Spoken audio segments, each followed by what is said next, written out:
right, let's go to the phones for a moment. You're calling from a 702 area code. Who's this? Hello, Sam? Yes.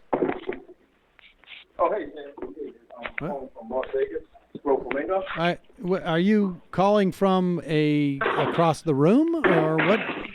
Are you okay? Hey, Sam, can you hear me better now? I'm sorry about that. Yeah, that's all right. Well, I'm sorry. Who is this? Bro Flamingo from Las Vegas. Bro Flamingo from Las Vegas. What's on your mind? Just three things. Number one, you murked Charlie Kirk. That was great. Oh, well, I'm glad you enjoyed it. That was great. And congratulations, by the way. I just want to say that the kind of thing that struck me, Sam, maybe you could probably elaborate on this better than I can, is that it just seems like in terms of the right wing or the wing nuts, it almost seems like in the strictest sense, like the talking points are the argument. There is no argument anymore. It's like the talking points are the argument. You know, because it just seems like he was just serving empty platitudes or like right-wing talking points as the argument. It wasn't like connected to like a broader argument. Does that make any sense? Yes. I don't think that it was necessary for me to be there for him to deliver those lines.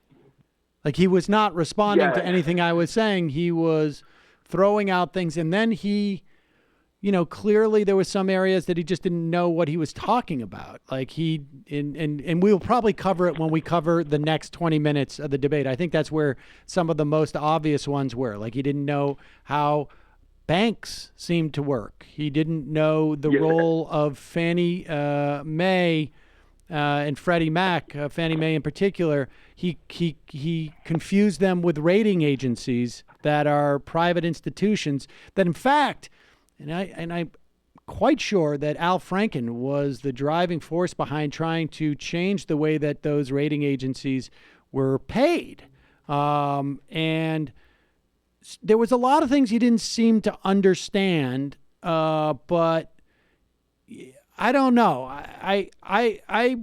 If someone came to me and said, in 10 years, oh yeah, Charlie Kirk, he's either does not want to be in public talking about right-wing stuff, like he's just sort of receded from the argument, or he's actually now like, I don't know, he's off doing social work in like third world countries because he's, that wouldn't surprise me because he, there were some things he was inclined, I thought, that were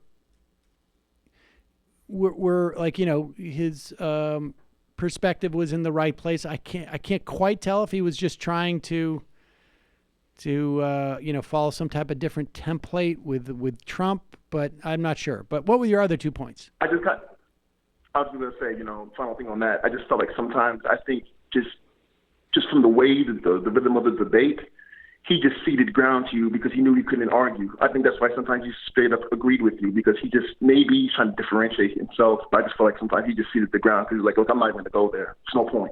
Right.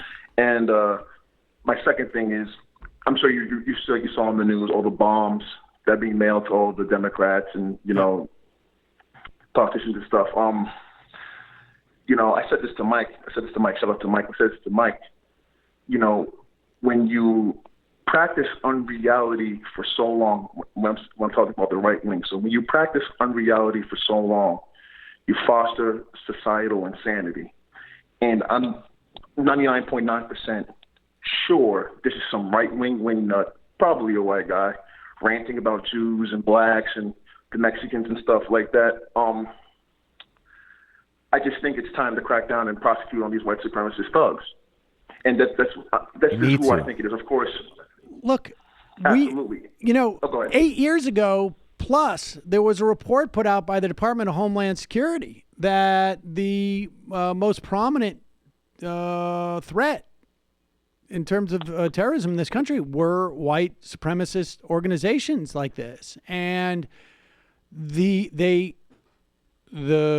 Department of Homeland Security got a lot of, and the DOJ got a lot of grief for that. They cut back, I'm sure, on the investigations because of that, because shortly thereafter, they were getting Sam, also investigated by I didn't mean to object. Also, to your point, I don't know if you remember this. In 2006, I think it was the FBI released a report that white supremacist organizations were infiltrating police departments around the country. Yeah. Yep.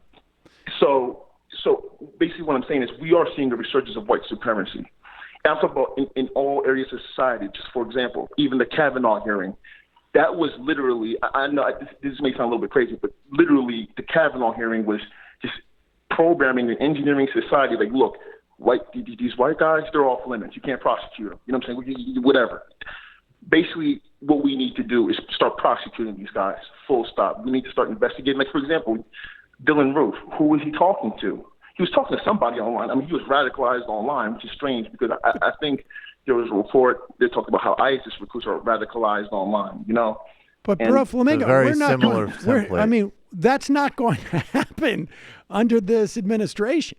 I mean, like, you know, my point being that the Obama administration, the DOJ and the DHS were basically intimidated away from doing further investigations, which I'm sure would have involved which would have involved like getting a sense of what the networks of these people were. And absolutely, they were intimidated away from it by a Republican Congress, and it metastasized. I mean, the only thing interesting, well, I don't know if that's that's the right word, but the only thing that's interesting about what's happening now is that usually we see this resurgence when Democrats are in power. The interesting dynamic here is that these people are ostensibly in power, and I think the difference is that because they are being openly, usually they're openly courted when the Republicans are out of power, but the Republicans are continuing to openly court them in a way, and Absolutely. Maybe that's why we're seeing more of them now. But listen, I appreciate the phone call. Thanks, man. Thanks for the compliment. Yes, sir. Appreciate it.